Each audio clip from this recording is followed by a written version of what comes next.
Thank you for having us here, and I will start with a few slides about the historical facts that are important because they affected the current stage in Slovak society and in the topic too.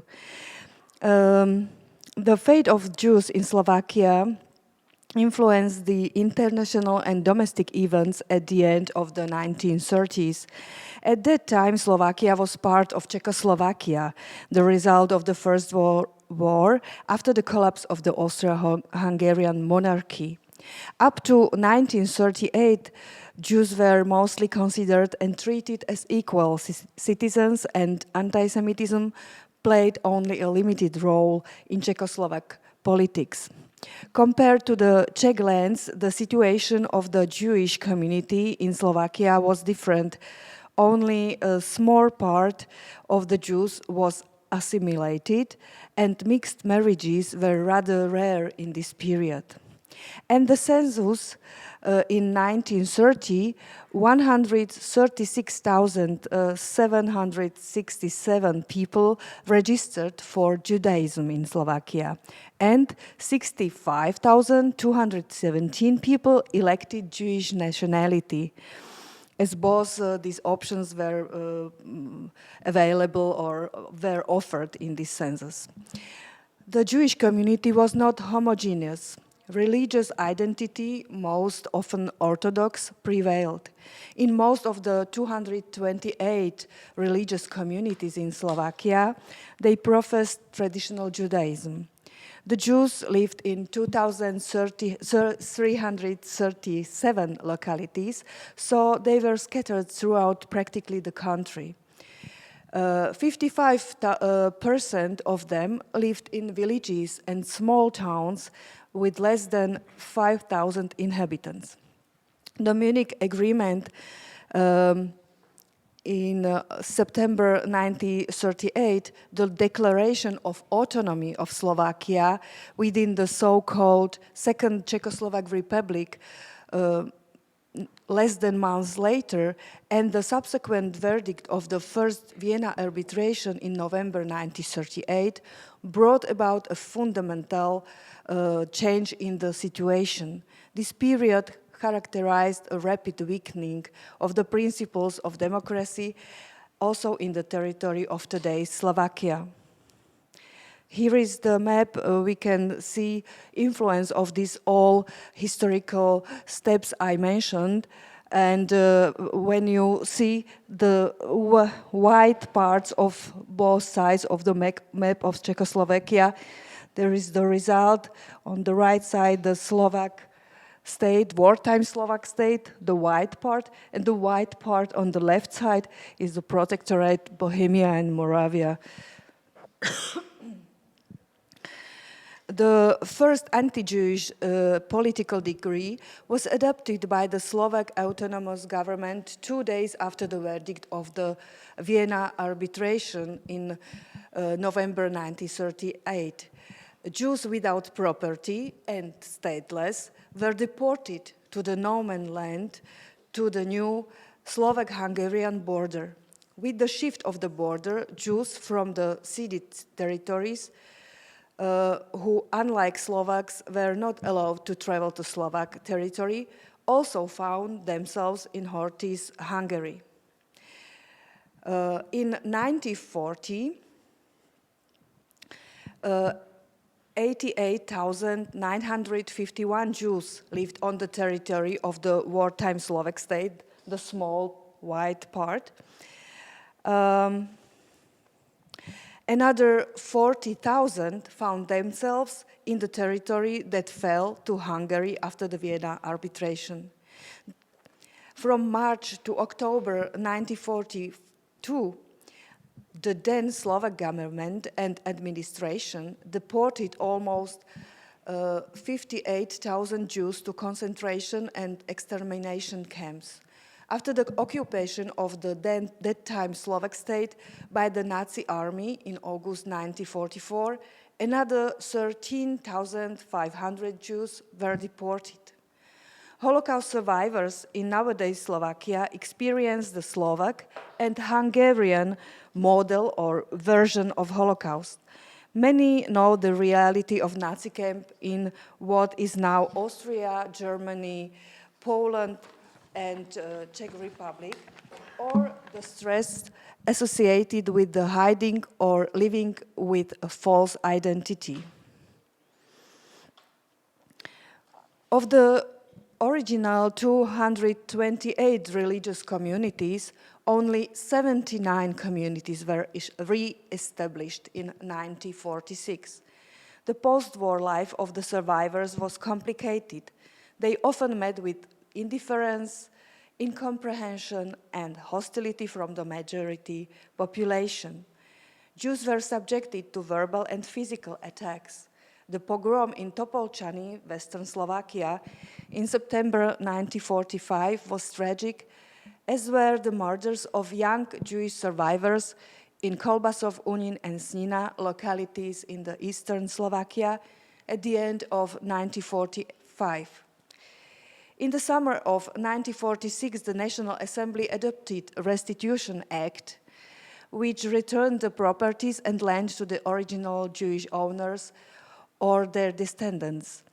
A wave of discontent rose up against the acquisition of the Jews' original social status on the part of the majority, which resulted in anti-Jewish riots in Bratislava in summer 1946. This gradually spread to localities all over Slovakia and postponed the implementation of this law.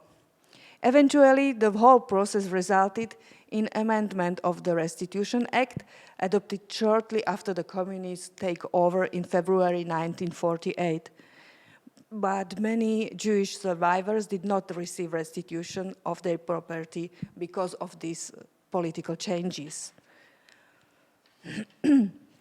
During the communist regime, the Holocaust was not the subject of the official public remembrance or scientific research. The fate of the Jews during the Holocaust and the victims commemorated only within the Jewish communities. They have also become the subject of artistic treatment. From the end of the war until the fall of the communist regime, literary, theatrical, and cinematic works were produced that reflected the Holocaust and the fate of the local Jewry.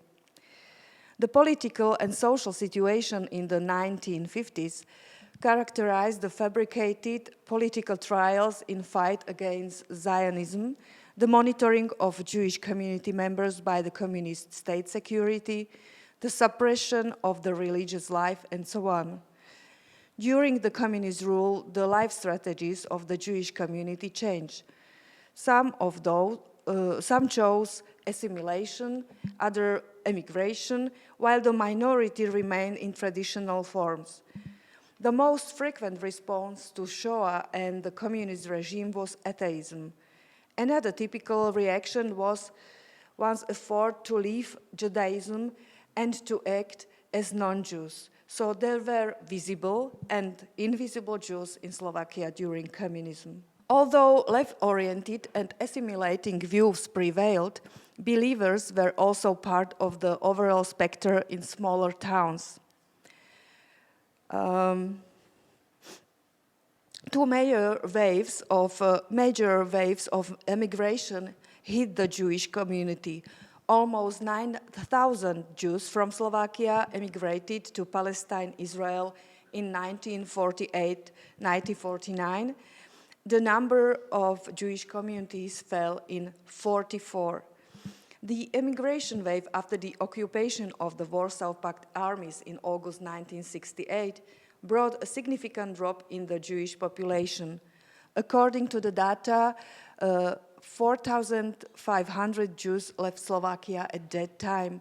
These were mainly the members of the young and the middle-aged generation, so the second generation actually. Consequently, the majority of Jewish communities stopped existing. After the fall of the communism, in 1990, there were officially registered 11 Jewish communities in Slovakia. Currently, up to 2,000 people belong to Jewish religious communities. Ironically, most of them are secular Jews, but the rabbis are trying to revive tradition and religious life. In particular, they try to provide social, cultural, and economic assistance in the community as far as possible.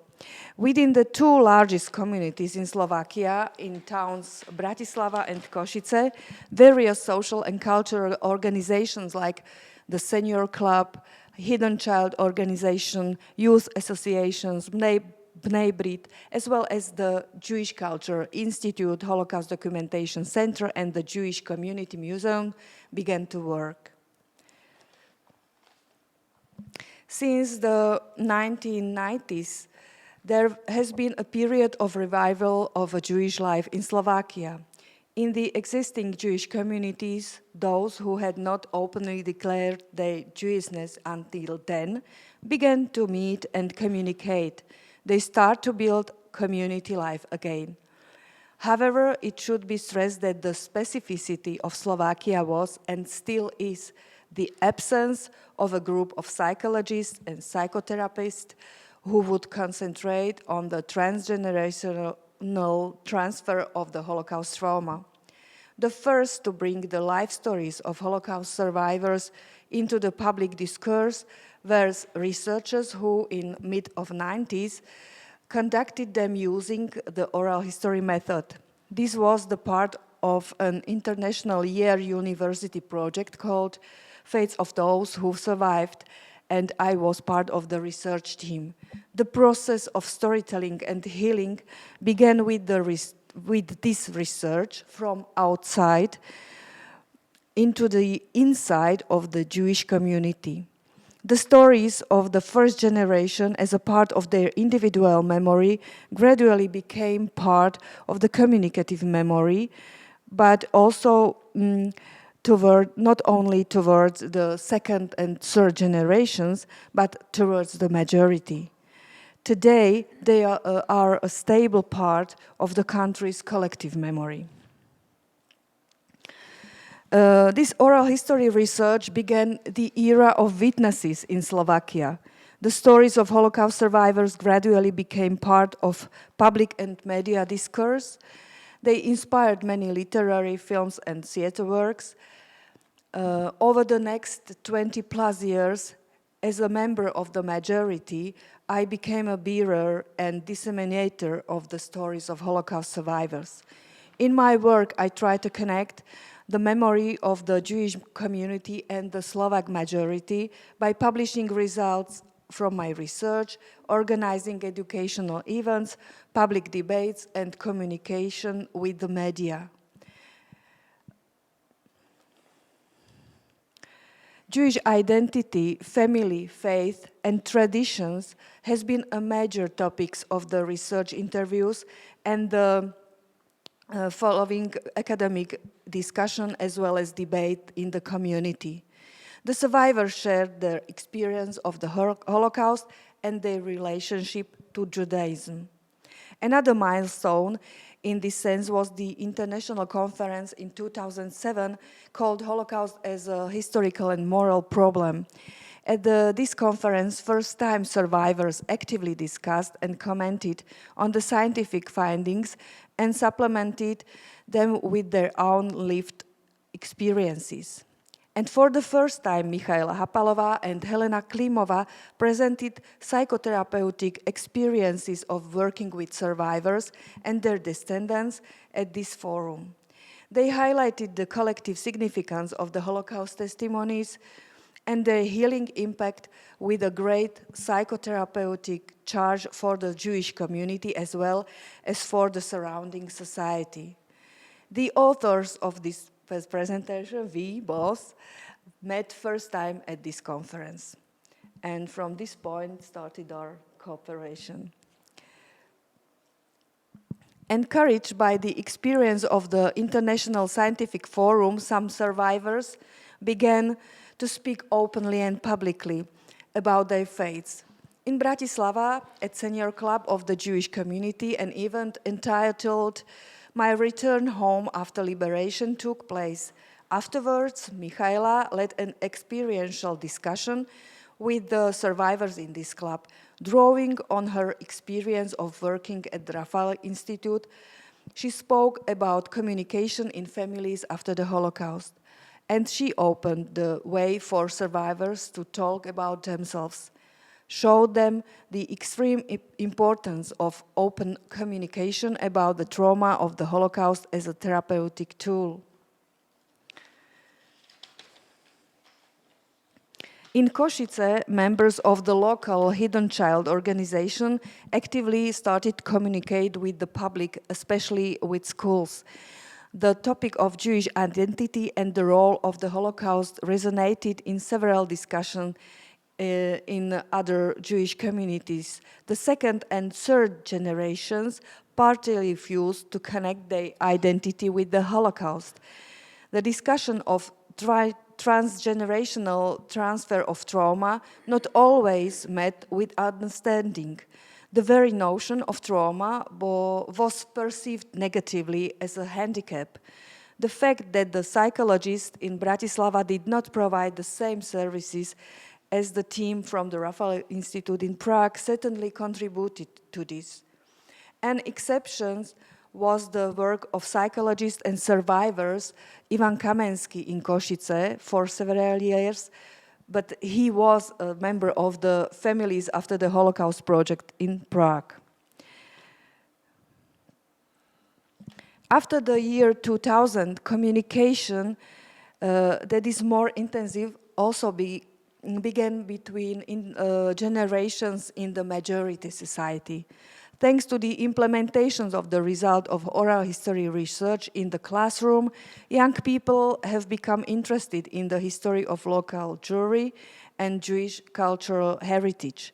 Activities such as student projects on the fate of local Jews during the Holocaust, are reading of the names of victims, and the creation of new memorial sites throughout the country were brought to the attention of society. The period of the COVID-19 pandemic showed an acute need for crisis interventions and therapies. Michaela was at that time working externally for the Bratislava Jewish community, and Ivan Kamensky was working for his region. Clinical experiences revealed traumatic experiences of feelings of isolations, anxiety of loss, but also a strengthening of a community cohesion and resilience. The intergenerational discussion of the Holocaust in public space and its impact on society as a whole opened the oral history research in the 90s. In the following years, it raised other themes, such as issues of cultural trauma and cultural complex. On a collective level, Slovak society was processing the silent memory of history on a conscious level through oral history, the individual stories of survivors. As Monika spoke about, the process proceeded from the outside in. Until a certain time, historians, ethnologists, sociologists were predominantly interested in this topic from the point of view of cultural consciousness. After the conference also, we began to talk about the importance of unconscious in healing repressed traumatic experiences in the psyche of individuals and communities. We also, with Helena on this conference, spoke about the broken traditions, about unfinished mourning and problems with separation in families after Holocaust. And we pointed out the great psychohygienic charge and the possibility of collective healing through oral history research in Slovakia. We can find a multidisciplinary connection in the function of the witness in oral history interviews and the witness from the psychotherapeutic context. Oral history uses oral interviews to explore history. The personality of interviewer and interviewer is important. The interviewer becomes a witness. The significance and phenomenon of the role of the witness in trauma therapy within oral history, within the context of family with transgenerational trauma is very important. The witness of story becomes part of the history, which he has never experienced on a very personal level. His or her empathy, support, validation of testimony is psychologically essential and necessary in the recollection of traumatic memories and in the healing process. The simple act of accepting an individual's life story can be very therapeutic. A witness assures us that our stories are heard, contained, and transcend time. By telling stories of trauma in the presence of a witness, the psyche is brought together. The disintegrated, fragmented, dissociated pieces of memory are folded into a life story, a narrative, and allow for catharsis, a sense of continuity, coherence, and meaning, forming a narrative identity. They return the person to themselves in a process of transformation, of transfiguration to their identity. Validate existence that was trembling in a world of war, in a world that makes no sense. We absorb cultural narratives as infants. Every culture is a manifestation of universal themes of the collective unconscious from the world of people, nature, and the universe, and the particular themes of the culture of a particular social system. The way parents relate to their child is determined by the patterns and decides of their culture and the traumas their culture has gone through and repressed and processed in the social unconscious. The content of social unconscious is transgenerational cultural heritage. Transgenerational cultural heritage is part of the cultural trauma, the cultural complex that emerged from historical trauma. History lives in us, its archetypes, its cultural patterns.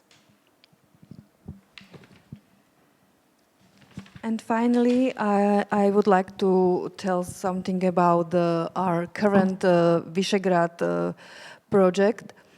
In the Slovak part of the project, we set two main goals. First, to make information about transgenerational transmission available to members of the Jewish community with a focus on the second generation and the next generations. And second, to recruit professionals to work with transgenerational transmission of Holocaust trauma, as such professional work is lacking in Slovakia. We organized interdisciplinary meetings, and they were led by both of us. And my colleague, ethnologist Peter Salner, participated in three.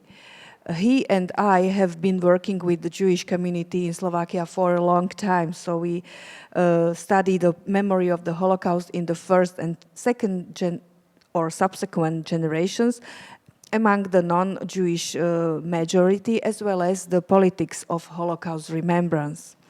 Michaela represented psychological and psychotherapeutic expertise. She works on the topic of transgenerational transmission of trauma in the families of survivors at the Raphael Institute and partly with single cases in Bratislava. We conducted two meetings with community members, one online and one in person in Bratislava at the Museum of Jewish Culture. We presented our professional experience and discussed with the participants about memory, identity, and its inconnectivity to place. We talked about how to live in a destroyed home, about the importance of remembering a place, that historical trauma relates to the trauma of parents and their culture, and that it is cultural trauma which in turn affects the quality of the relational bond with the next generation. There were about 25 or 30 people in the Jewish Museum. There were very nice atmosphere, and there were 3 generations. And we bought questions, a lot of questions from a 3rd generation. And it was the question about how to care about their parents. So it was nice and interesting. And also we discussed the topic of early statement in the childhood, how it was, how mothers, survivor mothers or mothers of 2nd generation can care about their child. So it was in some way very emotional to speak about. So, and it was also at this place where it was some of the participants reflected the notion trauma as a as a negative. They confused that they are traumatized or their parents were traumatized. So it was very interesting to follow their arguments and explanation. The next 2 meetings we prepared for psychologists, psychotherapists, social services, culture and arts workers who deal with Holocaust survivors and their descendants. Our ambition was to stimulate their interest in order to form an informal group of such experts from different fields. We discussed working with relational bonds and fragile identities in the context of historical trauma, but also the transgenerational transmission that isn't present only on the part of survivors and their descendants, but also those who met them in their work. I must say that there was also interest. We met online first time with these professionals, and then at the Jewish community in Bratislava center. And I think there were between 25 and 30 or more, maybe that's second time. And what was important for me that there were people who, for example, are working in theater or journalist or young interviewer from another NGO who are doing interviews with Holocaust survivors and 2nd generation from Postbellum, which is also in Czech Republic. And because before the meeting, we spoke with Misha, we have to sensitize or make their thoughts and not only thoughts but attitudes to Holocaust survivors and 2nd generation make more sensitive, because we were speaking together about the language, how people are speaking about the Holocaust in Slovakia, in the public space, and in discussions and in newspapers and so on. And one of our tasks was to make them more sensitive in pronunciation and comments. Not? So I don't know. I think both of these meetings were successful, and we are looking forward to have more. We have some feedback. They gave us feedback directly after the meetings, but also they wrote us that they are interested in follow-up somehow, but we have to find maybe the way how to do it. Yes, how to continue, yes. Our ambition was to invite psychotherapists and to have some colleagues to cooperate, because, and it is the question for us, why I am only one who transparently work with the syndrome of Holocaust in Slovakia, and I live in Prague. So we would like to to energize the colleagues, and we tried from 2008, but it was not energy. We tried again and again, but now yes, to us that the energy, that there is energy, and there were some colleagues who was very thanks to our presentation and told us that they would like to cooperate. So we will see. And it is also the question why there is no psychotherapist who is working with the Holocaust syndrome, if there is the connection to